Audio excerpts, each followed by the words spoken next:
concurrents. Alors, la question, pourquoi se différencier? Je suppose que vous le savez. Enfin, je suppose que vous savez pourquoi vous allez devoir être différent et unique par rapport à vos concurrents. On va faire surtout du comment ce soir. Mais avant de commencer, j'ai un petit jeu. Je vais vous montrer un peu comme un psychologue. Je vais vous montrer des tâches, je vais vous montrer des éléments graphiques. Et j'aimerais bien que vous me disiez à quoi ça vous fait penser. Commençons tout de suite. Nike.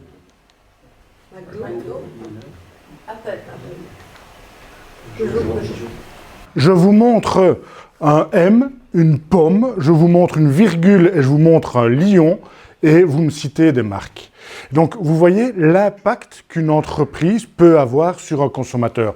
Alors, vous allez me dire, attends, tu viens déjà avec les gros trucs américains, McDo, 35 000 restaurants à travers le monde, etc. Mais ça montre qu'une entreprise, quelle que soit sa taille, peut impacter très facilement son consommateur, son public, son marché. Et donc, ils ont commencé tous tout petits, vous connaissez tous l'histoire de Steve Jobs, mais j'ai envie ce soir de pouvoir, pour vous, vous donner des trucs et astuces, des conseils pour vous aussi impacter votre marché et être unique sur votre marché. Alors, rassurez-vous, je ne vais pas vous donner uniquement des exemples de multinationales, je vais prendre des artisans, je vais prendre des petites entreprises, des entrepreneurs que j'accompagne ou pas par rapport à leur stratégie. Et donc ce soir, qu'est-ce qu'on va faire? On va parler de positionnement en marketing, on va parler d'innovation, et je vais vous donner, et c'est surtout là que vous allez pouvoir vous dire, tiens, et pour moi, comment est-ce que je pourrais mettre en place ceci? Je vais vous donner 10 trucs et astuces basés sur des exemples concrets. Je vais prendre des entreprises, je vais vous donner la problématique qui avait été diagnostiquée par rapport à ces entreprises et dire voilà ce qu'on a pu faire et voilà le résultat qui a été atteint. Alors les entreprises, c'est de toute taille, il y a des entreprises d'une personne, donc plus petit que ça, il n'y a rien. Des entreprises, ouais, d'une vingtaine de personnes ou un peu plus. Mais commençons par le positionnement en marketing, la différenciation. En quoi est-ce que vous devez être unique sur le marché? En fait, la plupart du temps, quand je rencontre un entrepreneur, je lui pose une simple question. Pourquoi est-ce que je devrais acheter votre produit? C'est très simple comme question. Pourquoi est-ce que je devrais devenir votre client? Actuellement, je pense que je suis client dans aucune entreprise. Pas bien, hein? Ah ben ça devrait le devenir. Alors pourquoi, vous me le direz en prenant un verre tout à l'heure, pourquoi est-ce que je devrais devenir client chez vous? Et c'est ça qui m'intéresse, parce que j'accompagne aussi pas mal de porteurs de projets. Et quand ils m'expliquent leurs projets très enthousiastes en disant « mais voilà, je vais devenir indépendant, moi je vais être boulanger, je vais être boucher, je vais être coiffeur, je vais être formateur, etc. etc. » Je dis « ok, des bouchers, t'en connais d'autres ?» Bah ouais. Ah. Et pourquoi est-ce que moi, qui suis client chez un autre boucher, je devrais devenir client chez toi? Alors là, on voit qu'ils changent de tête. Ben parce qu'on a... je vais bien choisir la viande. Ouais, les autres aussi, sinon j'irai pas. Et donc, ils ne parviennent pas à avoir d'axe de différenciation. Alors, je leur fais toujours un simple graphique. 3 ronds. Premier rond, c'est quelle est votre offre? Quelle est votre gamme? Qu'est-ce que vous proposez? Quels sont les packagings que vous proposez? Quel est votre nom? Où est-ce que vous êtes placé? Bref, qui êtes-vous? Ça, c'est le premier cercle. Ça, ils savent répondre assez facilement. Deuxième cercle, c'est déjà un peu plus compliqué. Qui est votre client? Ou qui sont vos clients? Mais on va en prendre un à la fois. En tout cas, un profil à la fois. Les hommes, les femmes, les seniors, les juniors. Si je suis en B2B, si je vise les entreprises, ça va être les petites entreprises, les grosses entreprises, les entreprises de la région, les entreprises peut-être à l'international, etc. Ça, ils ont déjà un peu plus difficile de répondre à qui sont leurs clients. Alors, si on va un peu plus loin, c'est quels sont leurs besoins, quelles sont leurs attentes, qu'est-ce qu'ils aiment, qu'est-ce qu'ils n'aiment pas, quelles sont leurs motivations à l'achat, leurs freins à l'achat, et quel est leur comportement. Troisième cercle, c'est qui? C'est le concurrent, ou les concurrents, bien entendu. J'ai mis un petit S, parce que vous n'avez peut-être qu'un. M'étonnerait, mais enfin, il y en a parfois qui me disent « j'ai même pas de concurrent ». Et donc, à un certain moment, ce graphique-là, c'est ce que vous devez avoir toujours sous les yeux pour votre business. Qu'est-ce que vous faites? Qu'est-ce qui répond dans ce que vous faites? Qu'est-ce qui répond aux attentes, aux besoins des clients? Donc ceci. Qu'est-ce que les concurrents font? Quelle est la menace concurrentielle? Et enfin, le pourquoi on devrait acheter chez vous. C'est ceci. C'est simple comme le business. C'est simple de pouvoir dire, voilà comment je vais changer les habitudes de consommation. Moi, je suis boucher, j'arrive sur une ville comme nouveau boucher, je suis agent de voyage, je suis assureur, je suis jardinier. Pourquoi est-ce qu'on devrait venir chez moi? Parce que je suis unique, je me différencie de mes concurrents et je réponds parfaitement à la demande de mes clients, à la demande du marché. Alors vous allez me dire, mais et tout ça, pourquoi je le fais? Parce que vous n'avez pas qu'un client, vous avez plein de profils différents qui vont venir acheter vos différentes gammes. Vous voyez que c'est un graphe très très simple, mais enfantin. Sauf que ça prend des heures, des jours, des semaines, des mois, parfois des années pour trouver sa proposition de valeur. Pour pouvoir dire, voilà ma place sur le marché, voilà en quoi je suis unique, voilà la réponse aux pourquoi on devrait venir chez moi. Parfois des années. Alors j'espère que vous l'avez. J'espère que vous l'avez aujourd'hui en 2019, fin 2019. Et donc ça c'est le premier élément que j'aimerais bien que vous reteniez de ce soir, c'est en quoi votre offre est incontournable, en quoi votre offre est irrésistible, en quoi vous êtes différent des concurrents et vous répondez parfaitement aux attentes des clients. Deuxième élément, c'est comment arriver à cette différenciation. Mais il va falloir que vous soyez créatif et que vous innoviez. Alors, qui est créatif ici? Ah, quand même. Zéro. Je ne vais pas vous demander de faire un dessin, vous pouvez lever la main. Hein. En fait, on est tous créatifs. Sauf que notre environnement, que ce soit l'école, que ce soit notre éducation parentale, etc., nous a mis dans un cadre, nous a recadré en permanence. Dès que vous sortiez du lot, vous dites arrête de faire le malin, arrête de faire différemment des autres, fais comme les autres. Et donc à notre âge, aujourd'hui, on n'est plus créatif. Allez dans une classe d'enfants de 4, 5, 6 ans. De me poser la même question. Qui est créatif ici? Vous allez les voir tous lever la main. Parce qu'ils ont tous un imaginaire qui est extraordinaire. Et donc, on nous a, nous, bloqués. Et moi, les entrepreneurs, je leur dis, sortez du cadre. Arrêtez de faire comme les autres. Soyez différents. Osez entreprendre différemment. Et quand je vous demande, est-ce que vous êtes créatif? Il y a non. Mais il va falloir l'être. Il va falloir à un certain moment avoir des idées et rentrer dans une phase, ce qu'on appelle une phase d'idéation. Vous savez, je suis persuadé qu'aujourd'hui, vous avez tous déjà eu au moins 10 idées. Et donc à un certain moment, pourquoi ne pas dans votre business, chaque fois que vous avez une idée, vous arrêtez, vous posez et vous dire, tiens, est-ce que cette idée-là, je ne vais pas la noter pour pouvoir y revenir par la suite? Est-ce que cette idée-là est possible derrière d'être mis en place? En fait, la créativité, c'est simplement s'amuser un petit peu. La créativité, c'est vous et votre intelligence qui allez partir dans tous les sens. Et des idées, vous en avez plein. Et l'idéation, la créativité, c'est juste un état d'esprit.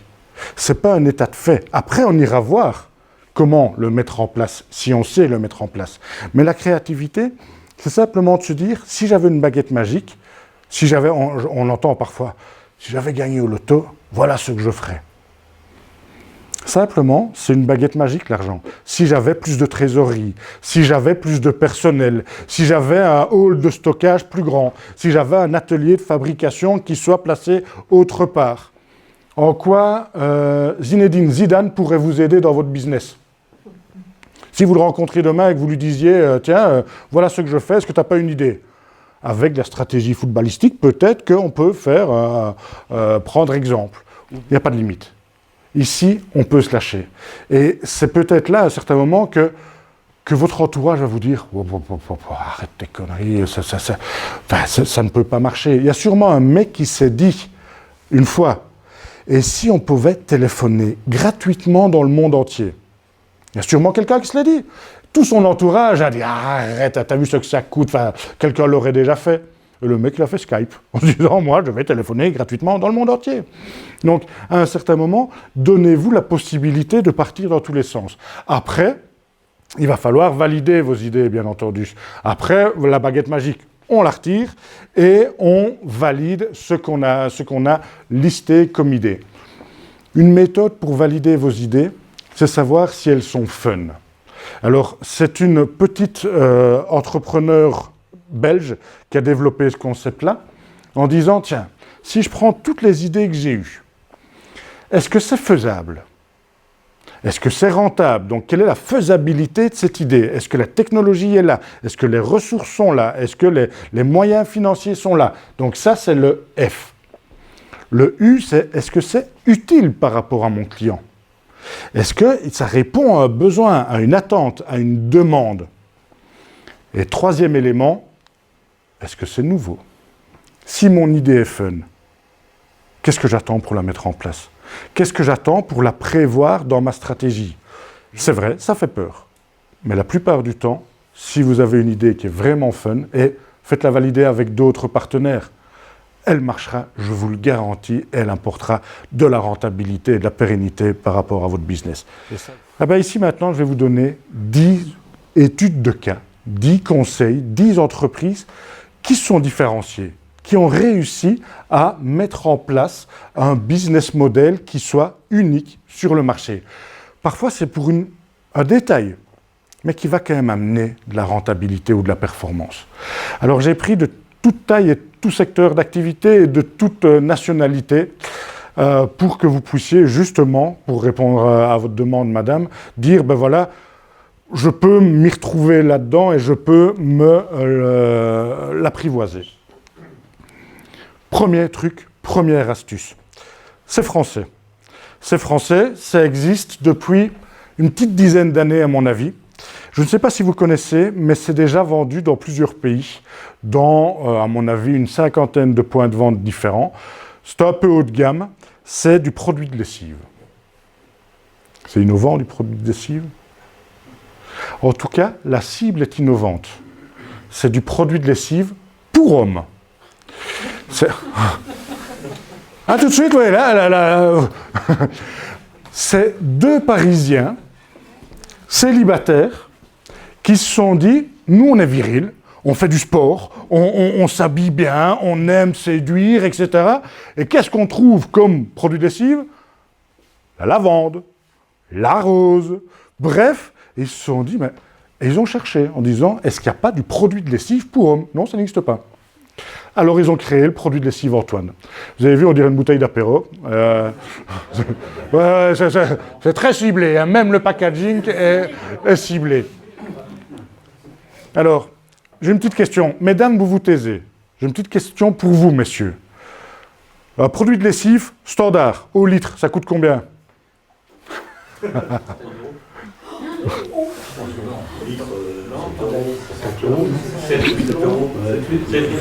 Bon, mesdames, franchement, vous savez pas non plus? je prends des potes chacun.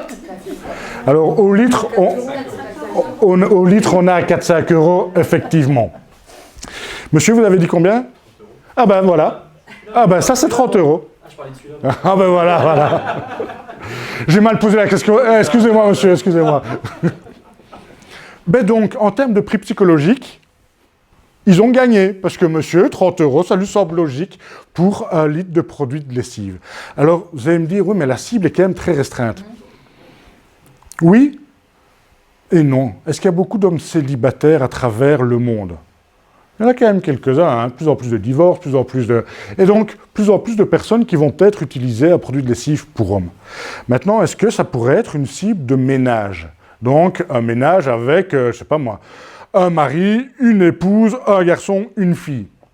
On trie déjà le linge par couleur, etc., etc. Et pourquoi pas trier le linge à un certain moment pour les garçons et pour les filles? J'en sais rien. Je ne connais pas l'avenir. Mais en tout cas, aujourd'hui, ils sont dans une croissance extraordinaire, simplement parce qu'ils ont pris un produit existant, traditionnel, etc., et ils ont innové avec la cible qu'ils ont touchée. C'est bête. On n'y a même pas pensé avant eux. C'est con, hein? Deuxième, un peu plus grosse boîte et un peu plus du sud. On part en Italie. On part en Italie avec un gars qui avait des gros problèmes de pied. et qui transpirait. Première génération, hein, je ne vous parle pas d'une entreprise qui est à 3 ou 4e génération, hein, Geox. Geox, ça a peut-être 20, 25 ans, et le mec, fils de viticulteur italien, pas besoin de travailler, et il transpirait des pieds, et donc il a trouvé ses semelles. Il s'est dit, tiens, ça fonctionne. Un peu con aussi, hein, comme système, problématique personnelle, tiens, ça fonctionne. Pas envie vraiment de travailler, etc. Il fait développer un prototype de semelle respirante par des universités américaines. Ça fonctionne, la semelle respirante fonctionne. Pas envie de faire du business. Et il va frapper à la porte de Nike, Adidas, Puma, etc., qui disent tous « marchera pas ton truc, ça ne sert à rien ». Aujourd'hui, Geox est vendu dans des dizaines et dizaines de pays, avec une forte croissance à 2 chiffres, avec maintenant des vêtements, problématique personnelle, un besoin qui touche quand même pas mal de monde. Et donc à un certain moment, à la place de dire « tiens, j'ai une idée », dites-vous de quoi le monde a besoin. 3e conseil, 3e entreprise. Alors ça peut prêter à faire sourire. Et je suis persuadé que le geste qu'a fait l'initiateur de ce produit-là, vous l'avez tous reproduit si vous avez des enfants. Qui n'a jamais fait l'avion pour faire manger ses enfants? Ok, on est d'accord. Ben, il y en a qui s'est dit, on a l'air con avec une fourchette, je vais mettre 2 morceaux de plastique à ma fourchette. Et il a créé l'Air Force One. Alors vous allez me dire, mais enfin, c'est stupide. À un certain moment, on peut être aussi amusant, on peut être fun, on peut être décalé. C'est vendu 12-13 € sur Internet. S'il parvient avec son morceau de plastique, parce que ça reste un morceau de plastique qui a été mis sur une fourchette, hein, s'il parvient à descendre son prix de vente public, à rentrer chez Ikea et à être placé tout près des caisses, 1 million de clients par jour Ikea, il devient millionnaire demain, le mec, avec 2 morceaux de plastique sur une fourchette. 4e conseil que je peux vous donner, c'est à un certain moment de oser repartir parfois d'une feuille blanche. Alors, je vous présente la Maison du Voyage. Et cette agence-là, je l'ai accompagnée en 2014 et 2015. On a changé le nom et on a appelé ça la Maison du Voyage. Pourquoi? Pour avoir un toit sur lequel mettre différentes spécialisations. Leur spécialisation, c'était des voyages à thème, une marque Tematica, c'est juste une marque commerciale, hein. Du trek à travers le monde, escalader l'Himalaya, etc., trek aventure, et de la rando dans les Ardennes françaises, belges, luxembourgeoises et allemandes.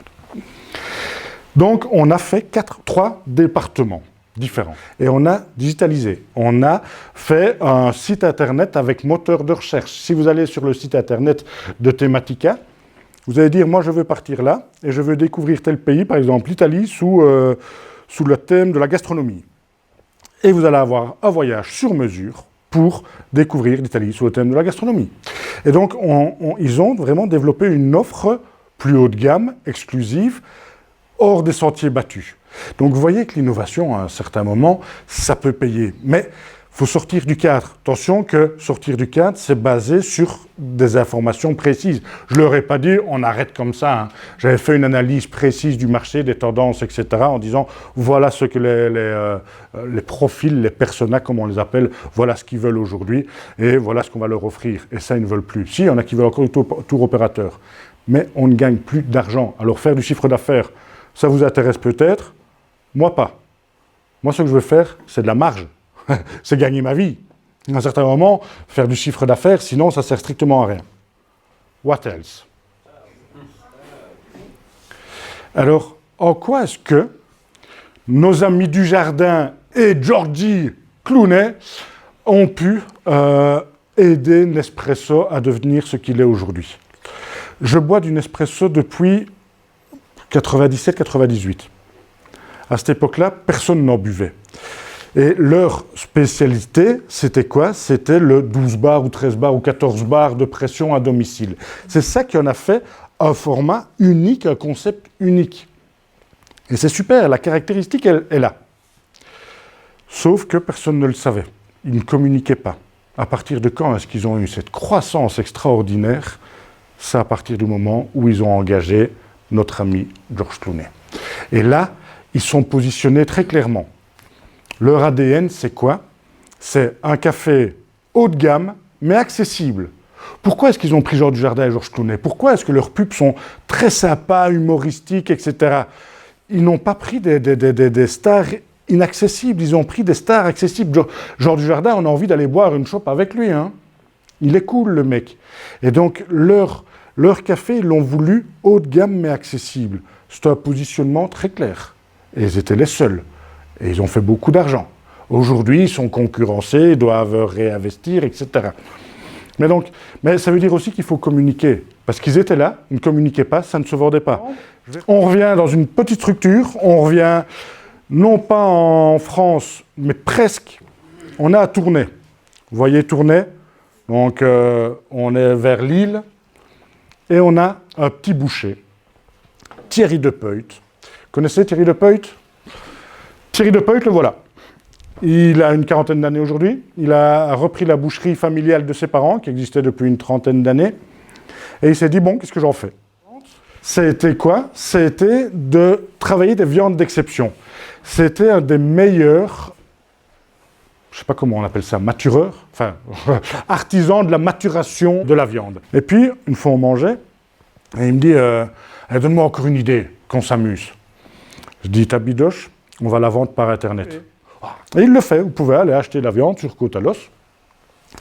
Vous avez toutes sortes de viandes, vous avez des saucisses, mais aussi de la viande maturée, de la viande japonaise, etc. etc. Aujourd'hui, 2019, il a fait ça il y a 3 ans, je pense, un truc comme ça.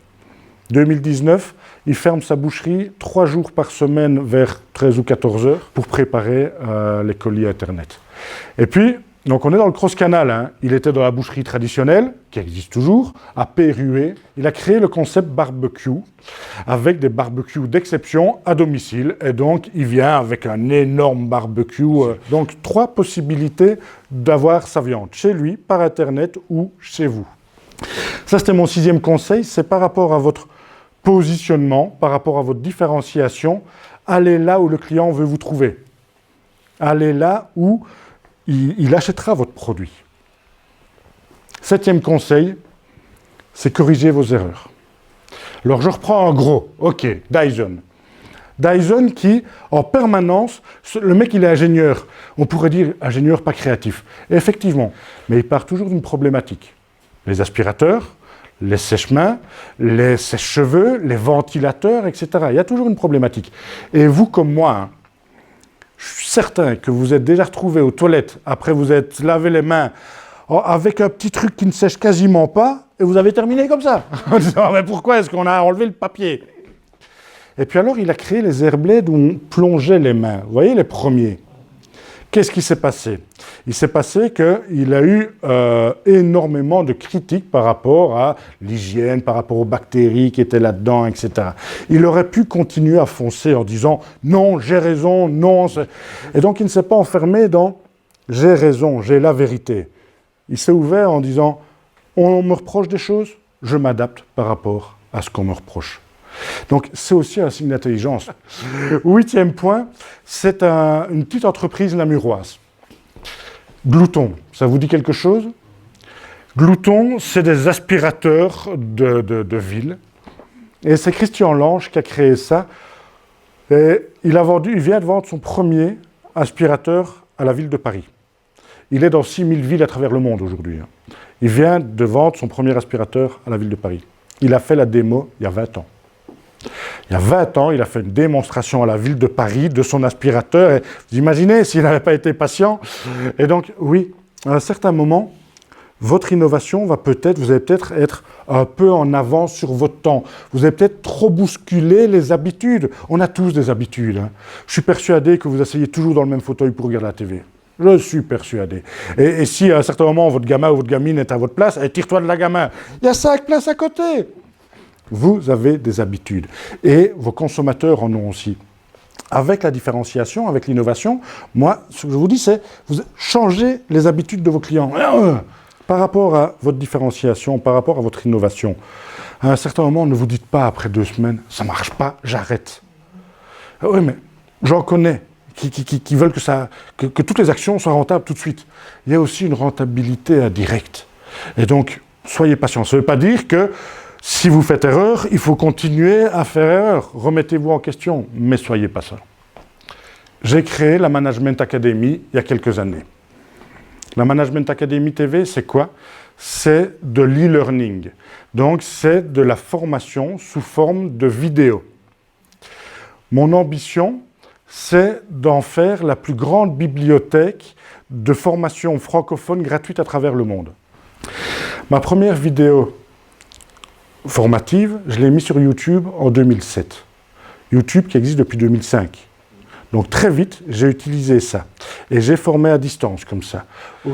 La majorité de mes cours sont sous format vidéo. Quand je vois mes étudiants, c'est pour faire des études de cas. Pourquoi voulez-vous que je répète la théorie qu'ils peuvent voir dans un bouquin ou sous format vidéo? J'arrive, je veux leur faire profiter de mon expertise, pas de mon savoir. Aujourd'hui, dans les entreprises, quand je leur dis on va faire un parcours, déjà quand je leur dis on va faire de l'e-learning, ils me disent non. Je leur dis on va faire un parcours en blended learning. C'est quoi? C'est un mix entre la formation en présentiel et la formation à distance. Et donc à un certain moment, le digital sont des outils qui peuvent vous aider. Le digital, que ce soit avec des CRM, que ce soit avec des modélisateurs, etc. Le digital ne doit pas vous faire peur. Digital, j'aime pas quand on parle de transformation digitale des PME. Mais par contre, d'intégration d'outils digitaux dans votre stratégie, ça augmente votre performance, je vous le garantis. Vous savez, la performance, c'est très simple. C'est quel est l'effort que vous fournissez pour quel résultat. Et si à un moment, vous devez fournir un effort de prendre 4 fois le même formulaire pour noter les horaires des hommes, etc., et puis facturer au client, et puis le mettre dans votre... utilisez le digital pour le faire qu'une fois. 10e conseil, 10e étude de cas, et ce sera ma conclusion, et c'est un de vos voisins, SAG Bâtiment, qui est ici, à côté, ici, à Bouir. Et ce sera ma conclusion parce que il ose se remettre en question. Vous connaissez peut-être Hubert Gouin. Alors, je ne vous dirai pas sa stratégie, c'est confidentiel, mais il ose se remettre en question. Je l'ai rencontré il y a un an et demi, ici, à une organisation de la Metz. Et il m'a recontacté en disant est-ce que je peux vous rencontrer? Oui, avec grand plaisir. Et je dis quelle est votre problématique? Oh, rien. Il dit moi, mon carnet de commandes est rempli, tout va bien, j'ai une belle croissance. Ouais, c'est difficile de trouver des hommes pour un travail de qualité, mais j'ai une chouette équipe et tout va bien. Ouais. Et vos clients sont satisfaits? Ouais, mes clients sont satisfaits, etc. Mais il se remet en question par rapport à et demain? Et demain, de quoi l'avenir sera fait? Et donc, est-ce qu'on peut améliorer ma stratégie, me différencier des concurrents, innover par rapport à mon métier, etc.